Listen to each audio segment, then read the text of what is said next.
Hi, Dr. Soraya here with my weekly video on comments on psych meds. So today I'm going to be talking about Celexa. Generic is citalopram. I believe this is the last in the category of SSRIs that I'm getting to. I have covered the other five in prior videos. Those are Prozac, Paxil, Zoloft, Lexapro, and Luvox. And Celexa is the last pure SSRI that's FDA approved in the United States. It is generally considered to be an antidepressant, but as I say about all the SSRIs, because it's true, they can be equally effective for a variety of anxiety disorders, generalized anxiety, panic disorder, social phobia, and at higher doses, and this is true for all of the SSRIs, including Celexa, for OCD. But this brings up a particular aspect of Celexa that has it stand out a bit from the others. I have talked in previous videos about how for all the other SSRIs, you can generally keep pushing the dose higher and higher until you get full benefit or the side effects become intolerable. Celexa is a special case because some years after it was first approved, they added a black box warning saying that because of certain cardiac arrhythmias, it should not be dosed higher than 40 milligrams. So this is a fairly significant disadvantage in that if you are started on Celexa and you get to, say, 40 milligrams and you don't have full benefit, you don't have the same option of continuing to push the dose that you would have with the other SSRIs. And for this reason, I generally will not start people on Celexa. Now, if you're already on Celexa and you're at 40 or even more than 40 milligrams, there's no reason to panic. The effect at higher doses is quite uncommon, and there are many people who were on. I had prescribed doses higher than 40, routinely going to 60 milligrams before the black box warning came out. Never had any patients who had any issues. Nowadays, as I said, there is this warning. We have other options.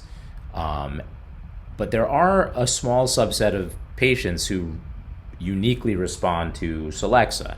And I found this to be true for just about all of the SSRIs. Somebody just has a particular response to a particular agent. And if that's the case, hopefully you can find a full response below 40 milligrams. But if you are uniquely responsive to Celexa and want to explore going above 40, you can do so. You should just have a cardiologist on board, somebody who can help monitor any potential effects on cardiac function. And I know that sounds really scary, and it is more than needs to be taken on for most people. But if you do find yourself in the position of having responded to Celexa where nothing else seemed to help, and I myself have a patient in this category, you can certainly utilize the medication. You just want to have an expert on board helping to monitor the issues that can come up.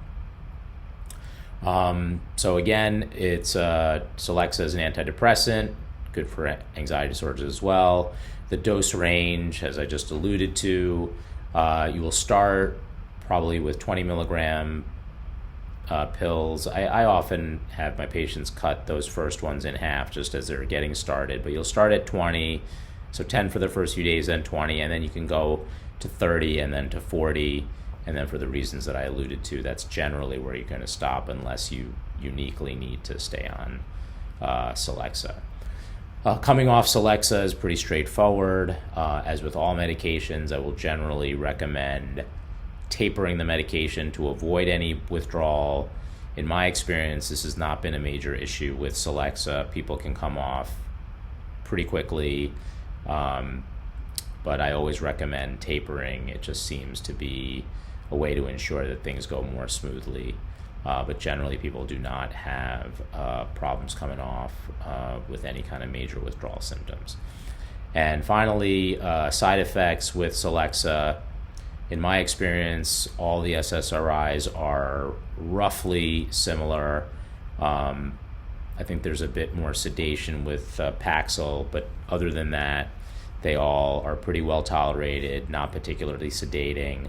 The most common side effects are the sexual side effects, so decreased interest, increased latency to orgasm for men, increased chances of erectile dysfunction. All of these side effects are completely reversible, meaning if you have them, you reduce the dose or come off the medication and they will go away. You can have other things like increased sweating. Jaw clenching is another one that I think I have not mentioned as frequently. But again, they are all dose dependent, meaning that if you come off the medication, they'll get better. So Celexa is not an unreasonable choice as an antidepressant or an anti-anxiety agent, but if it's the first time you're trying a medication because of the issue with needing to stop at a certain point, probably want to go with one of the other SSRIs to start. But if you've already been on Celexa and it works for you, there's no reason to come off. You just want to be have somebody, a cardiologist on board if you're going to consider going above 40 milligrams. Okay, thanks.